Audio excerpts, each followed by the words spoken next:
Les gars, tout à l'heure j'étais en train d'écouter une neuroscientifique américaine et ce qu'elle m'a fait comprendre, je pense que ça peut aider pas mal de gens à éviter de s'infliger des maladies mentales, voire physiques, puisque pas mal de maladies physiques ont pour facteur de risque le stress, as you may know. Rentrons dans le vif du sujet. Donc je vais commencer par vous expliquer pourquoi c'est un problème, pour qu'on puisse comprendre pourquoi c'est important de le régler, et puis je vais vous donner les conseils tout simplement. C'est parti. Vous savez, on vit tous des situations quotidiennes, jugées normales, plus ou moins. Je vais vous donner des exemples. Le manque de sommeil, avec des réveils fréquents. Ou encore la sédentarité, avec l'hyperconnexion. Vous savez, on est constamment entouré d'écrans, de notifications et blablabla et blablabla. Le fait de mal manger, les soucis financiers, le fait d'être en querelle avec quelqu'un constamment. Et vous sentez que ces disputes fréquentes vous bouffent votre énergie mentale. Bref, vous savez, toutes ces situations, quand elles deviennent chroniques, c'est-à-dire récurrentes en termes de fréquence, elles peuvent devenir délétères pour votre cerveau. En fait, elles peuvent vous mettre dans un état d'alerte qu'on appelle en neurosciences l'état de combat ou fuite, flight or fight response. C'est un état où, concrètement, votre amygdale, le centre de la peur du cerveau, elle est hyper activée que d'habitude. Alors que votre cortex préfrontal, celui qui... C'est un peu le boss du cerveau, hein. Le cortex préfrontal, il gère un peu toutes les actions cognitives supérieures, c'est-à-dire la planification, la prise de décision, la mémoire de travail. Bref, il est lui moins actif dans cet état de stress chronique. Ça fait que vous êtes plus propice à, du coup, avoir peur, à oublier, vu que votre mémoire fonctionne moins bien, à faire des erreurs aussi, vu que votre prise de... vous prenez des décisions un peu pas très ouf, quoi, pour rester respectueuse. Voilà. Donc, en gros, tout ce qui est négatif. En gros, on est moins intelligent que d'habitude.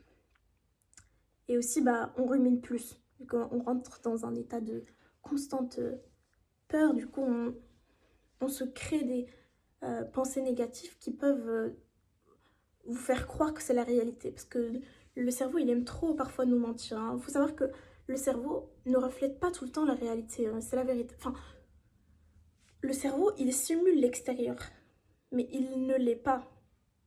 Rappelez-vous de cela. Donc, comme on vient de le comprendre, ces situations, elles dérégulent notre système nerveux. C'est-à-dire que le fait d'être stressé ou anxieux au quotidien fait qu'on perd en clarté mentale, mais aussi en prise de décision, en logique aussi. Bref, on devient moins intelligent, si vraiment on vulgarise ça très fort. Mais en gros, ça diminue de nos capacités mentales, ça c'est sûr. Ça veut dire que c'est super important d'apprendre à réguler son système nerveux, justement. Mais comment le faire? Eh bien, voici les conseils que j'ai appris et que j'ai lus aussi. Donc voilà, c'est parti. Pour le premier conseil, il s'agit du fait de fredonner. Le fredonnement, c'est le bruit qu'on fait quand on fait vibrer nos cordes vocales. Par exemple, et en fait, ce bruit, il fait aussi vibrer notre larynx, qui est entouré du nerf vague. Ça veut dire que ce bruit-là, il peut stimuler notre nerf vague. C'est un nerf qui nous calme en gros. C'est le 10e nerf crânien qui joue un rôle très important dans le système nerveux parasympathique, hein, qui est opposé au sympathique. Le système sympathique, c'est celui qui joue un rôle important en état de stress, tu vois. Celui qui fait augmenter les battements cardiaques, qui met plus de sang dans les jambes si on a besoin de courir, etc. Alors que le parasympathique, c'est celui qui nous calme.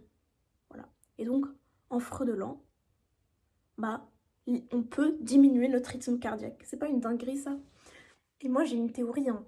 Vous voyez, quand les mamans, elles chantent des comptines à leurs enfants ou à leurs nouveau-nés, c'est souvent avec des fredonnements. Et je me demande si on le fait pas inconsciemment parce que ça nous calme, nous, et aussi notre bébé, vu qu'on cherche à le calmer tout simplement. À prouver si c'est vrai, je sais pas, mais je pense que c'est une bonne théorie. Le deuxième conseil, toujours dans la même thématique, c'est la respiration lente. Mais ça, je pense que vous le savez déjà. Le fait de inspirer pendant 4 secondes et d'expirer pendant 6 secondes, ça active également votre nerf vague. Et du coup, pour les mêmes raisons, ça nous calme. Le troisième conseil, c'est le fait de prendre son temps. Vous savez, parfois on agit comme si quelqu'un nous courait après constamment toute la journée. Non. Donc dès que tu te rends compte que tu fais un truc beaucoup trop vite, ralentis. Genre se brosser les dents. Ça, encore une fois, ça active ton parasympathique et ça inhibe ton sympathique. Ou encore le fait de manger rapidement aussi. Les gars, ça c'est vraiment, prenez votre temps quand vous mangez, les gars, c'est super important, genre même en termes de santé physique. Hein. Bref. On a le conseil numéro 4 qui est le fait de s'octroyer du temps. C'est-à-dire agir en parfaite congruence avec votre identité personnelle. C'est ce qu'on appelle en psychologie la cohérence interne. J'en avais fait une vidéo d'ailleurs. Et ça, c'est tout simplement le meilleur truc que vous pouvez faire. Parce qu'en fait, vous vous écoutez et donc vous êtes plus heureux. Le fait de rire aussi, le fait de rire, le fait de pleurer, ça vous aide à réguler votre système nerveux. Attention, j'ai pas dit laissez vos émotions prendre le contrôle sur vous. J'ai tout simplement dit vivre vos émotions. Vous permettre de les ressentir. Mais pas les laisser vous piétiner dessus. En fait, vous pouvez vous bloquer des plages horaires personnelles où vous faites quelque chose que vous aimez. D'accord ? En addition à cela, vous pouvez aussi ajouter le fait de dire non aux gens. S'ils vous demandent quelque chose qui vous plaît pas ou qui n'est pas en accord avec vous, bref, vous avez compris, hein, dire non, c'est super important aussi. Le conseil numéro 5, c'est la pleine conscience. Hein, vivre le moment présent. Il y a plein de gens qui galèrent pas mal, hein. Mais du coup, c'est pour ça que je vous parle de ce livre, mais qui m'avait beaucoup aidé à l'époque. Hein, ça fait 4 ans que je l'ai lu quand même. Donc ça s'appelait The Mindfulness on the Go par John Chosen Baez. Et donc il y avait plein d'exercices méditatifs. Donc ça j'aimais trop parce que tu peux tester tout de suite si ça marche. Et ça parlait de la pleine conscience. Du coup en vrai on peut se lire un petit passage. Stop. Although sickness, old age and death comes to everyone who has been born into this world, we carry out our lives as if this will not be true for us or those who we care about. This practice helps us break through our denial that human life is quite fragile and that death could come at any moment. All it takes is a slight change in the potassium level in our blood, a virulent bacteria on our coming driver who falls asleep, an odd electrical pattern in our heart. Waouh, c'est si beau et il a tellement raison. Donc, il dit que je pense pas que je vais un petit peu traduire, on sait jamais, mais juste le fait qu'il faut se rendre compte de la chance qu'on a d'être en vie et d'avoir des gens qu'on aime autour de nous qui sont en vie également. Il suffit d'une simple élévation de potassium pour mourir dans le cœur. D'un simple conducteur ivre. Voilà, bref, c'est horrible, mais voilà. Occasionally, the veil of denial lifts and we see the truth of fragility of human life. C'est vrai, hein. On est tellement fragile. Such as when a coworker or a farmer or a family member is diagnosed with a fatal illness. Or when someone our age or younger dies unexpectedly. Ouais, mais oui, punaise. Oh, c'est deep, je pensais pas tomber sur un truc comme ça. Bref, comme vous l'avez compris, c'est important de vivre le moment présent, d'accord? Quand vous sortez, bah, faites attention aux odeurs, aux bruits, au vent dans les cheveux, aux sensations. Tu sais, les grands maîtres, vraiment qui maîtrisent la sagesse et la méditation, ils sont capables de sentir leurs organes. C'est pas une dinguerie, ça? Tu sais, ils atteignent des états de pleine conscience où ils sont capables de ressentir leur cœur battre à l'intérieur d'eux-mêmes, ressentir le sol, la surface sur laquelle ils sont assis, etc. Enfin, bref, on n'est pas dans un cours de méditation, mais vous avez capté le principe. Le dernier conseil, mes chers amis, c'est prendre du recul. Je m'explique. Quand tu as une seule tâche, une seule action devant toi, le cerveau humain, il fonctionne de telle sorte à s'hyper focaliser sur cette tâche. Un peu comme une version flow mais négative. Mais Dieu merci que le cerveau fonctionne comme ça. Parce que dans la vie, on a des deadlines. Si un artiste il doit terminer sa peinture pour demain, il va rester une nuit dessus.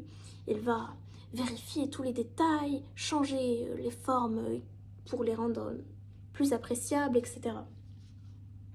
Ton mémoire qui est dû dans une semaine, tu vas le peaufiner tous les soirs, quitte à négliger ton sommeil au détriment de le fait de manger, etc., d'aller voir tes amis, etc.